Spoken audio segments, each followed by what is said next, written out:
Bismillahirrahmanirrahim. Değerli basın mensupları, hepiniz hoş geldiniz. Davetimize icabet ettiğiniz için hepinize ayrı ayrı teşekkür ediyorum. Malumlarınız olduğu üzere tam 6 haftadır, 42 gündür bizim gündemimiz, ülkenin gündemi, hatta neredeyse bütün dünyanın gündemi Filistin'e kilitlenmiş durumda.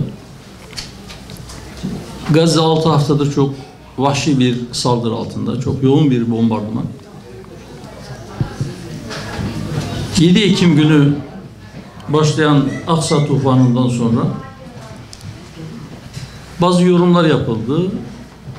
Yeni bir 11 Eylül olduğu söylendi. Evet, Siyonizmin imajı çok kötü bir çizik yedi. O yenilmez denen ordu, kendisinden habersiz kuş uçmaz denen Mossad, çok ağır bir yenilgi, çok ağır bir hezimet yaşadı. Bunu gözlerden kaçırmak, bunu unutturmak ve bunun öcünü, intikamını almak için belki Siyonizmi tanımayan insanların hayret ettiği, hayret edeceği bir dereceye vardırdı vahşetini. Fakat aslında Siyonizmi tanıyanlar, Siyonizmin ne olduğunu bilenler hiç şaşırmadı, şaşırmamalı. Bugün elinden bu geliyor. Yarın kendisine müsaade edileceğini bilse, elinde fırsat olsa bunun 1000 kat beterini yapacağından da kimsenin şüphesi olmaz. Maksadım uzun uzadıya Filistin meselesini, onun tarihsel arka planını ya da oradaki mücadelenin geldiği boyutu ya da orada vahşetin ulaştığı boyutu anlatmak değil. Onu zaten basın mensupları olarak çok uzun süredir takip ediyorsunuz. Bizler de sizlerden takip ediyoruz, öğreniyoruz. Ben başka bir noktaya dikkatlerinizi çekmek için bu davette bulundum. Malcolm X'in, Allah ona rahmetiyle muamele eylesin, meşhur bir sözü vardır. Eğer dikkat etmezseniz basın zalimi size sevdirir ve mazlumdan da nefret etmenizi sağlar demiştim. Şu 42 günlük son dönemde ve ondan önceki belki 75 yıllık işgal döneminde Siyonizmin en etkili silahlarından birisi de basın olmuştur. Basını gerçekten çok etkili bir silah olarak kullanmışlar. Kendileri orada işgalci olmalarına rağmen kendilerini maalesef İslam ümmetine dahil dünya kamuoyuna meşhur bir devlet olarak pazarladılar, kabul ettirdiler.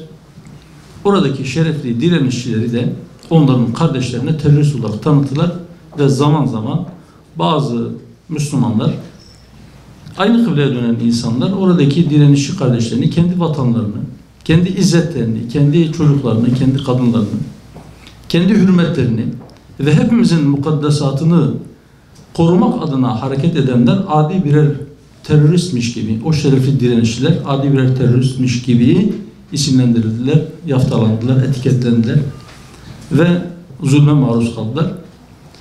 Tam da Malcolm X'in dediği gibi zalimler bize sevdirilmeye çalışıldı. Dikkatli olanlarımız elbette bu tuzağa düşmedi ama maalesef birileri oradaki mazlum kardeşlerinden nefret eder hale geldi ve halen daha bu kirli algı etkisini sürdürüyor. Basını kullandığı dilde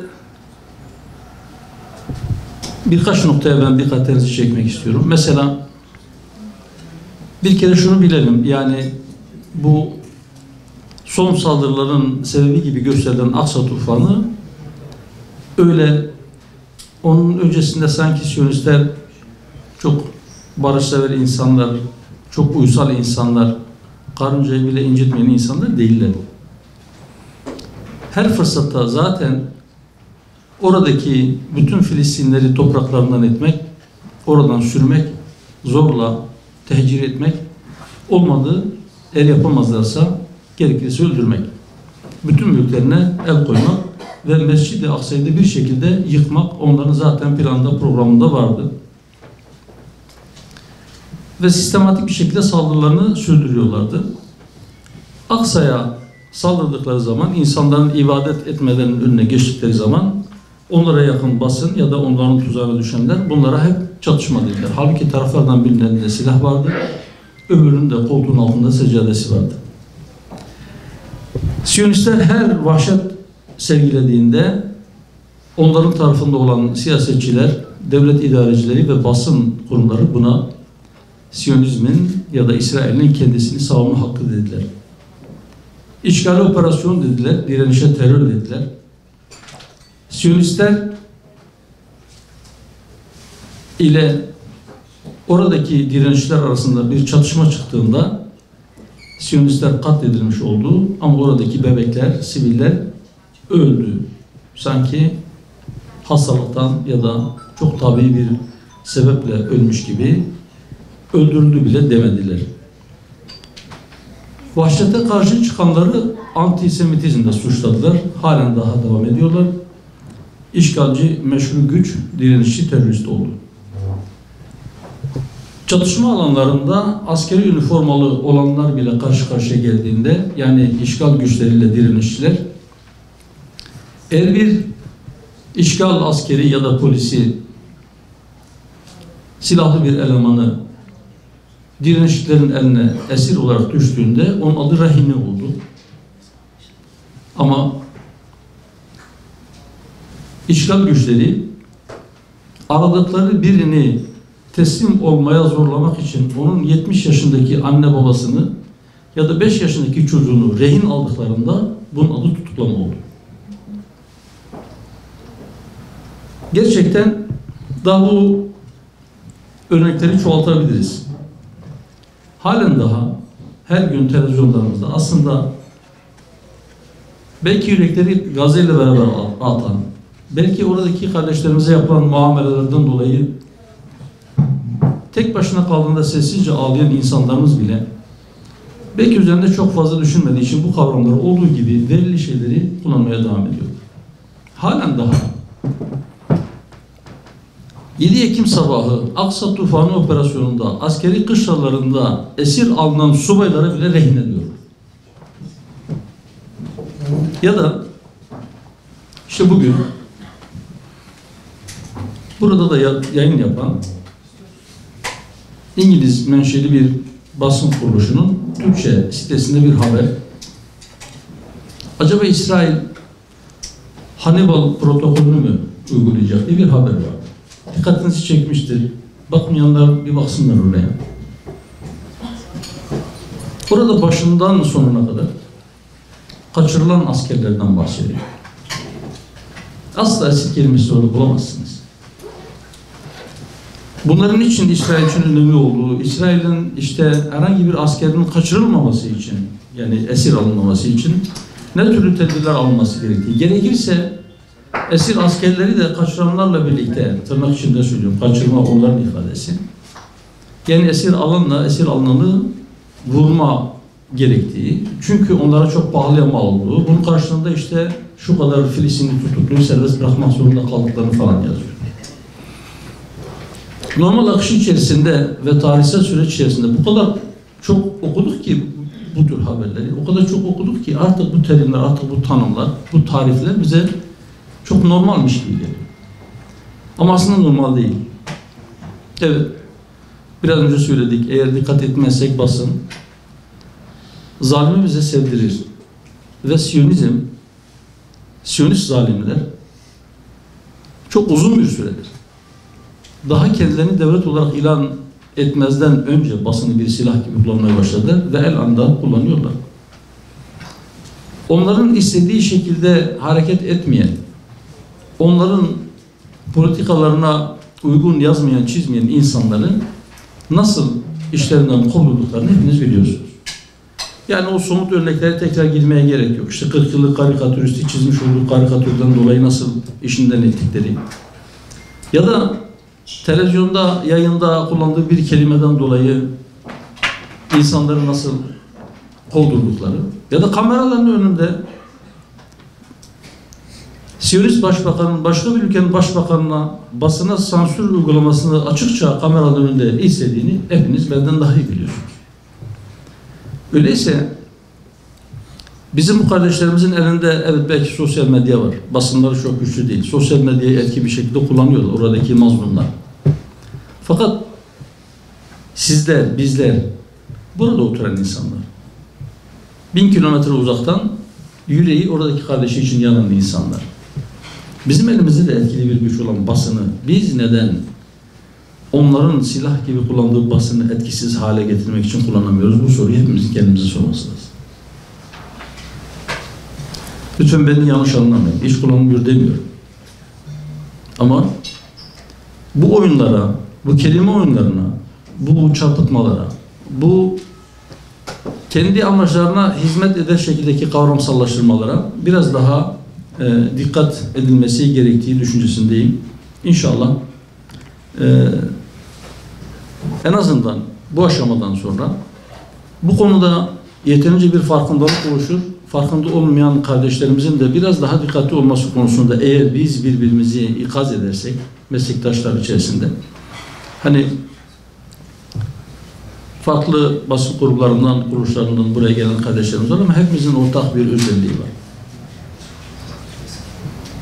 Hepimiz bir inancı mensubuyuz ve o inancın bize yüklediği sorumluluklardan bir tanesi de birbirimize hakkı ve sabrı tavsiye etmektir. Hakkı ve sabrı tavsiye noktasında. Bunu böyle algılayın lütfen.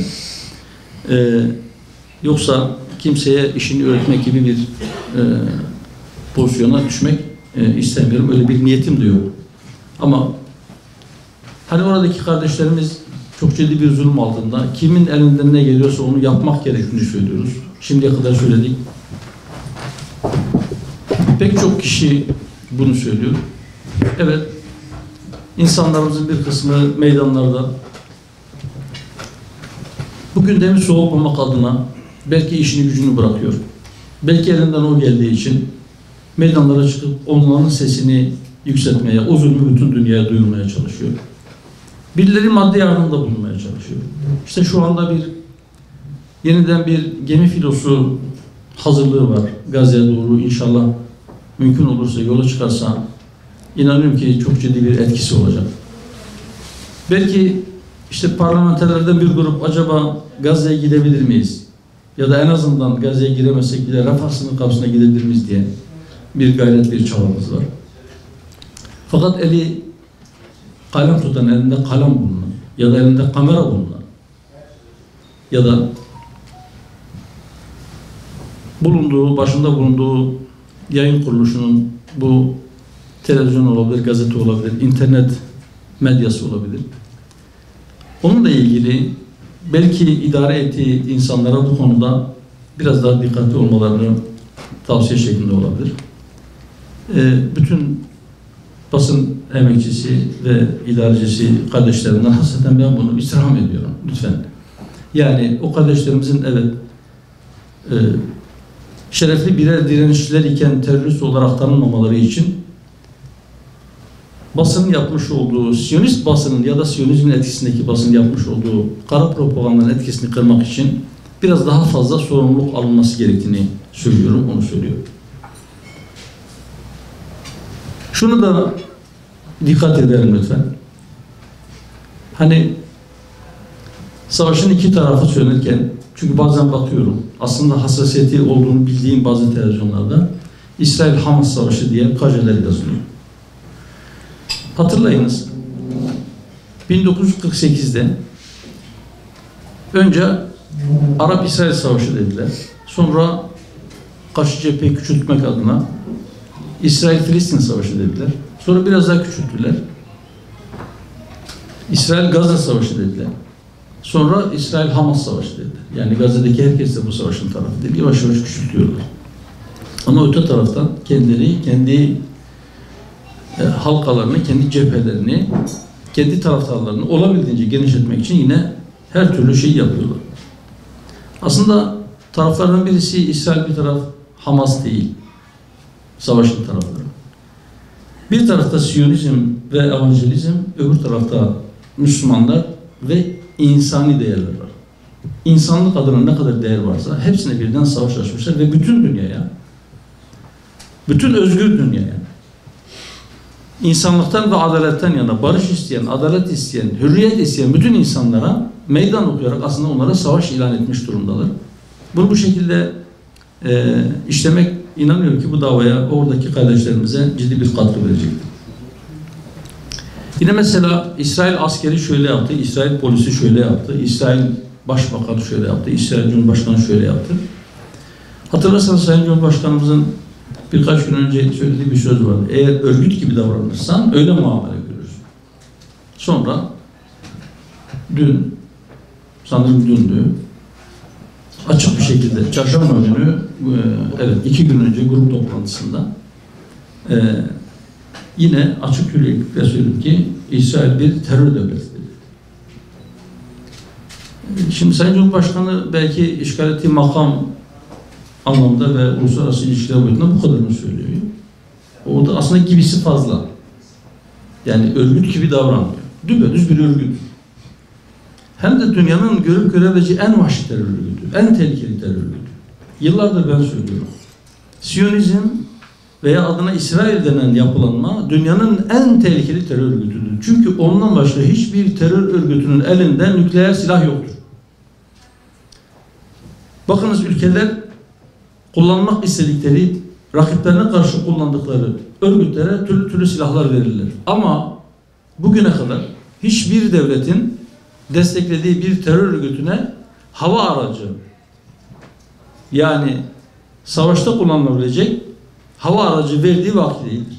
Birbirlerine uçak, helikopter vermezler. Ama bu terör örgütünün elinde çok sayıda savaş uçağı var, çok sayıda savaş helikopteri var.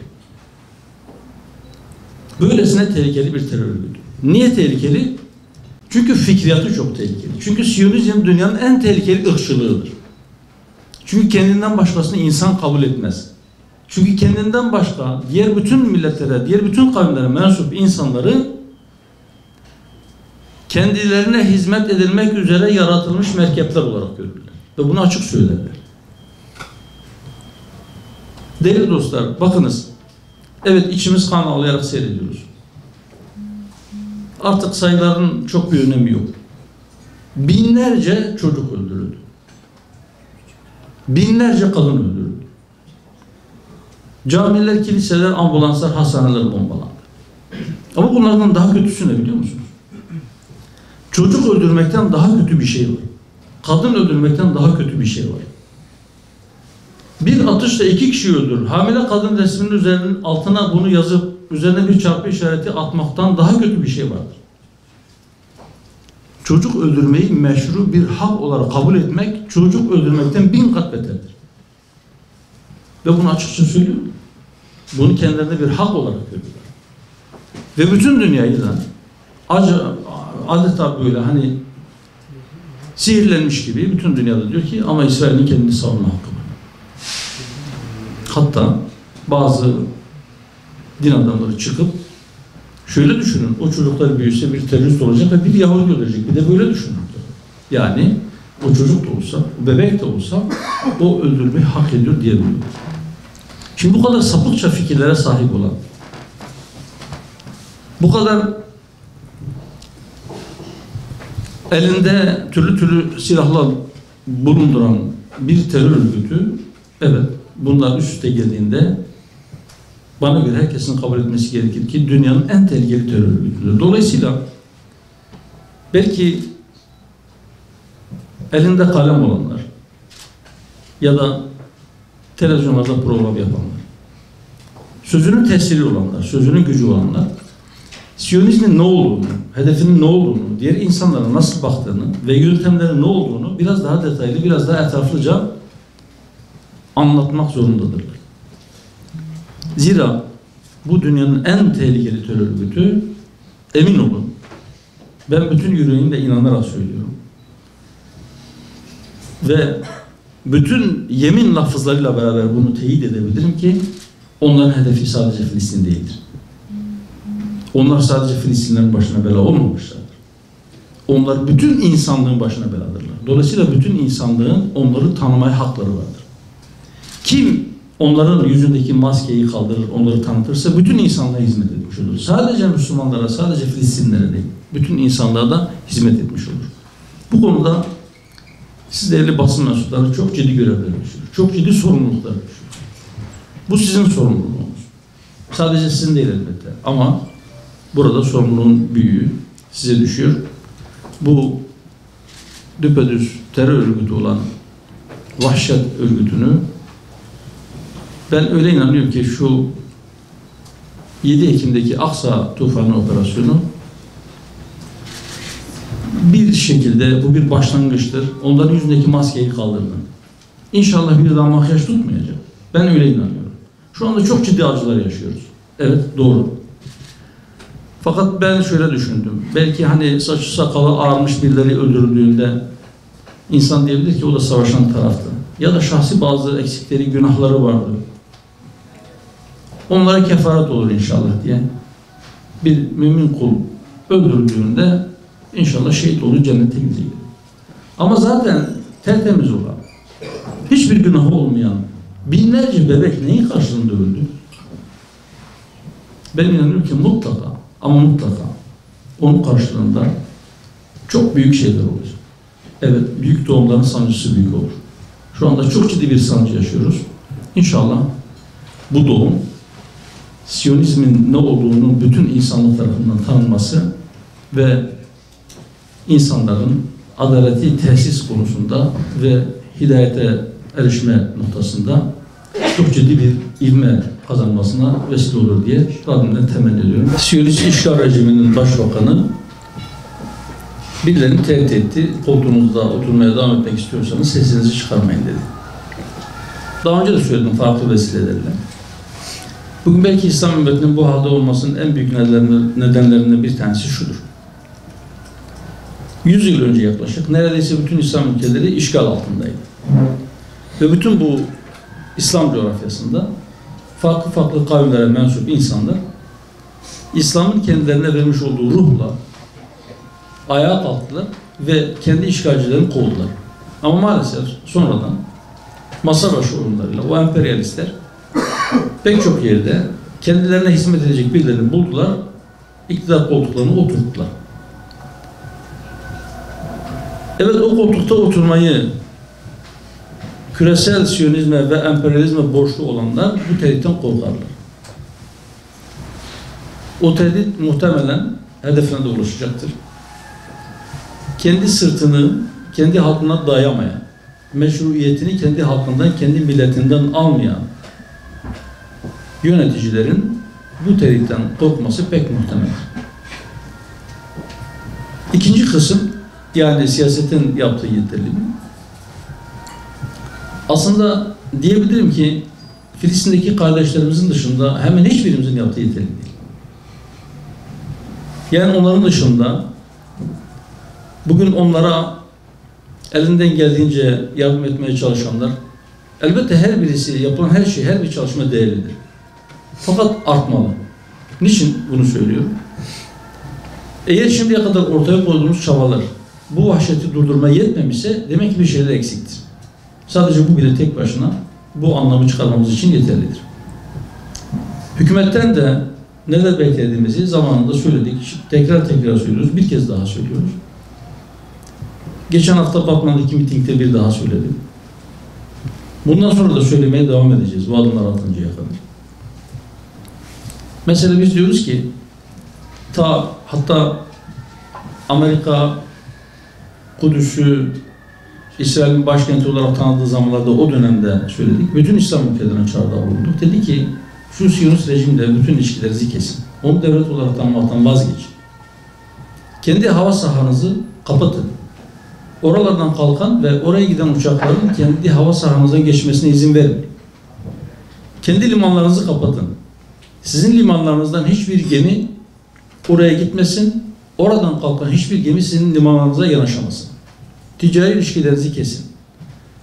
Eğer bunları kayıtsız şartsız yapamıyorsanız en azından Allah aşkına şu vahşet sona erinceye kadar deyin ki şu saldırıları durdurmazsan, insani yardımların oraya girmesine izin vermezsen seninle bütün ilişkilerimi kesiyorum deyiverin. Bakın, Rusya Kırım'ı işgal etti ve halen daha Türkiye bu işgalin hukuksuz olduğunu, gayrimeşru olduğunu ve tanımayacağını söyledi.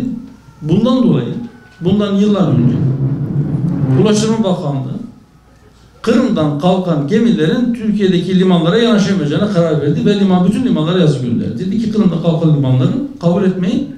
Kırım'a gideceğini beyan eden hiçbir geminin de limanlarınızdan ayrılmasına izin vermeyin. Peki Kırım işgal altında. Filistin Siyonistlerin babasının malı mı? Burası işgal altında değil. Madem İsrail işgalci, o zaman işgal altındaki limanlara hiçbir geminin buradan gitmesine müsaade edilmemeli. Aslında biz bütün İslam ülkelerinde bütün ilişkileri kesiliyoruz ama yapamıyorsanız en azından dedi ki elçilerinizi çağırın. Geri çağırın. Sürekli olarak çağıramıyorsanız istişarelerde bulunmak amacıyla çağırıyoruz değil mi? Çağırın. Belki ilk gün yapılması gerekirdi. Maalesef o da çok gecikti. Olsun. Geç de olsa bir adım atılması hiç atılmamasından iyidir.